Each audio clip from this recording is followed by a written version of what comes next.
आज मी तुमच्यासोबत बोंबील चटणी recipe share करत आहे। रेसिपी आवडली तर व्हिडिओला लाईक आणि चॅनलला सबस्क्राईब करायला विसरू नका। सर्वात आधी बोंबील नीट करून त्याचे तुकडे करून पाण्याने स्वच्छ धुवून घेऊया। बोंबील स्वच्छ धुवून झाल्यानंतर आता गॅसवर मी इथे तवा ठेवलेला आहे।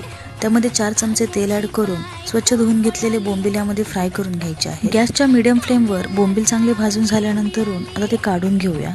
त्यानंतर त्याच तेलामध्ये 7 ते 8 मिरच्या, 10 ते 12 लसणाच्या पाकळ्या ॲड करून त्या हलक्याशा फ्राय करून घेऊया।